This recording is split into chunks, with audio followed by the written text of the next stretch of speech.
Good evening, friends. Welcome to my channel, Pediatric Classes. So there was a technical problem. That's why I had to delete the previous video on the recent COVID MISC guidelines. So I'm redoing this video again.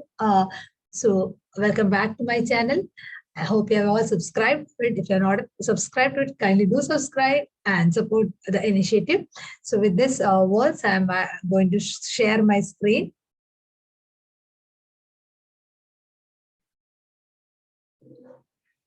So hope you have gone to the previous video on the comprehensive guidelines of COVID management. So in that was a very huge document. So I was telling you that the portion of the MISC will take us a separate video. So this is very much freely available in the net, comprehensive guidelines for the management of COVID in children and adolescents. About the COVID management and all we have discussed in the previous video. So in this video, I have taken the portion where they have discussed about the MISC, that is the multisystem inflammatory syndrome in children. As you all know, this is a new syndrome which is characterized by unremitting fever of more than 38 degrees Celsius and an epidemiological linkage to SARS-CoV. Okay. Now, actually, there are lots and lots of cases of MISC, especially in the second and the third waves of COVID. So, coming to the diagnostic criteria, in many previous videos, I've actually done this. Today, I just go through this. This is the diagnostic criteria, which is the WHO criteria states children and adolescents 0 to 18 years of age with fever more than or equal to 30 days. With any two of the following. When they say any two, that is the clinical feature, that is either a rash or bilateral non-purulent conjunctivitis or mucocutaneous inflammation signs or hypotension or shock. Other thing is features of myocardial dysfunction, pericarditis, valvulitis or coronary abnormalities, including echo findings or elevated troponin or NT-proBNP. As we had already discussed in the previous video, please know that NT-proBNP is more specific for the diagnosis of MISC than troponin.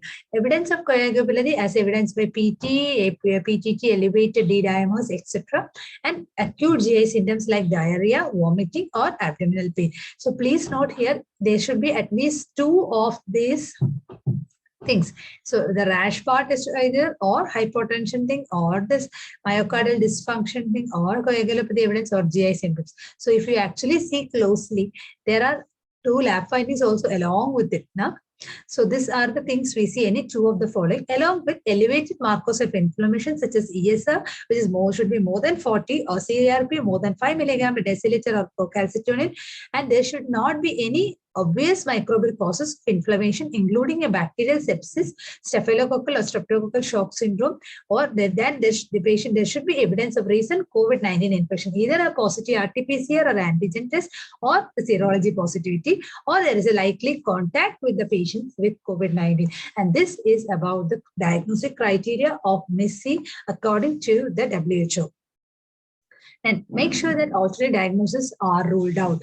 Tropical fevers like malaria, dengue, scrub typhus, endemic fever are all common and they may present just with fever for more than 38 degrees Celsius more than 3 days. So you have to rule out other tropical fevers. You have to rule out toxic shock syndrome like staphylococcal or streptococcal, where you actually get methyl fever with other rash. So make sure that we are ruling out all those things, and also bacterial sepsis, which can also have a finding similar to MISC. So you have to be clear that the alternative diagnoses are ruled out. Now, what is this MISC with Kawasaki phenotype is the Kawasaki disease and MISC phenotype is characterized by fever, conjunctival redness, oropharyngeal findings like red or cracked lips, strawberry tongue, rash, swollen or erythematous hands and feet, and cervical lymphadenopathy. In this case, please note that the MISC findings are also there, and also the KD findings are actually overlapping. So such a thing where you get a MISC with a Kawasaki clinical findings, we can actually label it as MISC with Kawasaki phenotype. So what is the stepwise management before coming to what is the stepwise investigation in a patient with MISC? So with this part, we have discussed this red area, that is unremitting fever, epidermal linkage, clinical features suggestive of MISC is there. If it is not there, you have to evaluate for alternate diagnosis. But if they're there, what you should see? You should see whether any shock or life-threatening manifestation. I told you in any two of the following, one of it was hypotension or shock. Okay, if there is shock, immediately do the tier 1 and the tier 2 investigations together.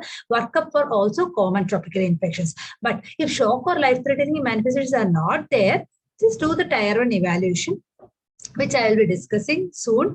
And if it is screen positive, only you go for tier 2 evaluation. Always remember, please rule out tropical infections. And if the diagnosis criteria is satisfied, what we should do? Like either cardiac dysfunction or coronary involvement, MOHs or life-threatening conditions are there, you should immediately start treatment while completing the evaluation for tropical infections. Otherwise, what such things are not there, please again, they are linked to rule out tropical infections. So I hope you are clear here. Nothing is very simple. If tier 1 and tier 2 investigations are coming positive, like one, satisfying the diagnosis criteria, make sure that if there are any life-threatening like cardiac dysfunction or coronary involvement, MOHs or life-threatening conditions are there. If such a thing is there, just don't hesitate, start the treatment, treat it like MISC. If otherwise, rule out tropical infections before starting on the treatment. If there is not fulfilling the diagnostic criteria missing, again, evaluate for alternate diagnosis and monitor for evolving features of MISC.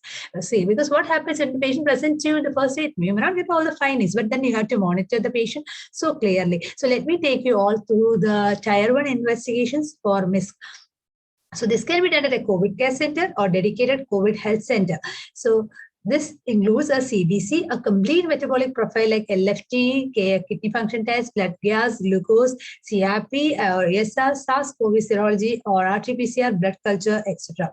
And if what do you say? When you say this is a positive tier 1, we need this. I have labeled as 1 and 2. Both should be there. So 1 includes CRP, a positive CRP of more than 5 milligram per deciliter, or an ESR of more than 40 milligram per deciliter, and at least one of the following. When I say one of the following, then from the CBC, you have to at least make sure that the ANC is less than 1,000, platelet is less than 1 lakh, 1.5 lakhs, or sodium is less than 135 milliequivalents per liter, or there is a neutrophilia or hypoalbuminemia. So these investigations are really helpful. When you have any suspicion of MISC, only actually the tier 1 investigation should be sent. If you actually not carefully, most of the investigations will be sending otherwise also. So evaluate them closely, go through the investigations closely, whether it's CRP and ESR or ESR is positive. So one criteria is followed. Another, at least one of the following. So if either the absolute lymphocyte is less, or the platelet is less, or sodium is less, or neutrophilia, or hypoalbuminemia, please make sure to understand there's any one of the thing. Okay, so you get a patient with positive CRP and suppose a platelet is less than 1 lakh rupees, again, we have to be alert and we have to go to tier 2 investigations, which include cardiac investigations like ECG, echo, NT-proBNP, troponin T, and an inflammatory markers like procalcitonin, ferritin, PT, PTT, D-dimer, fibrinogen, LDH, triglyceride, cytokine panels, a blood smear, SARS-CoV serology, isolated increased COVID-2 antibodies are not synonymous with MISC. That is one point which has been highlighted in this document. If you just get a patient with an isolated just increase in COVID-19 antibodies, suddenly don't jump into diagnosis of MISC. So for a diagnosis, it's mandatory to rule out tropical infections, including malaria, dengue, enteric fever, rickettsial cell illness, scrub typhus, etc. So coming to the management of MISC, so we have three things here. One is a MISC with shock or MODS, or we have told initially that we can have a correlating things like or coexisting things like MISC with Kawasaki disease phenotype or a MISC with shock. We'll come back to this slide or we'll evaluate it in detail. So next slide I'll be discussing with MISC with shock or MODS. So as you know, this is a dangerous condition. So immediately what is the treatment is we start the patient on IVIG 2 grams per kg over 12 to 16 hours. Maximum is 100 grams. Please note that. And IV methylprednisolone 2 milligrams per kg and an empirical antibiotics. So what happens? So this is a combination treatment where we give IVIG 2 grams per kg. We give IV methylprednisolone 2 milligrams per kg along with antimicrobials as per the hospital protocols. And if symptoms persist for 48 to 72 hours of treatment, or if there is an early worsening, consider increasing the methylprednisolone to 10 mg per kg with a maximum dose of 1 gram. And you will also need to consult a specialist or expert for biological. Next is the Kawasaki disease phenotype. So this is a MISC with Kawasaki disease phenotype. Here what we do is again IVIG 2 grams per kg over 12 to 16 hours with a maximum dose of 100 grams and IV methylprednisolone 1 to 2 mg per kg. If symptoms persist for 48 to 72 hours of treatment, of those early worsening, we just consult a specialist or expert for biologicals. Again, MISC without shock. So you get a patient, you have all the investigation profiles suggestive of MISC, you have the clinical features of MISC. So this patient is not having any shock or life-threatening manifestation. You start the patient on methylprednisolone 1 to 2 milligram per kg per day. If the symptoms are persisting for 48 to 72 hours of treatment, or there is an early worsening, treat as per the phenotype to which the evolution occurs. So that gets back to this slide, that is the management of MISC, where there are 3 limbs, which now we have discussed that. That is a MISC with shock or MOH, a Kawasaki phenotype, or a MISC without shock. So again, to summarize, in a patient with MISC with shock or MOH, we give IVIG plus methylprednisolone. So here, and also antimicrobials. Whereas in a Kawasaki disease patient, we give IVIG and methylprednisolone alone. We are not giving any antibiotics here. Please note the difference. And whereas in a MISC without shock, we give only methylprednisolone 1 to 2 mg per kg. So that is the difference between a management guidelines of MISC with shock, Kawasaki phenotype, and a MISC without shock. And please note, in this case, if there's no response, you consider increasing the IVIG to 10 mg per kg per day with a maximum dose of 1 gram.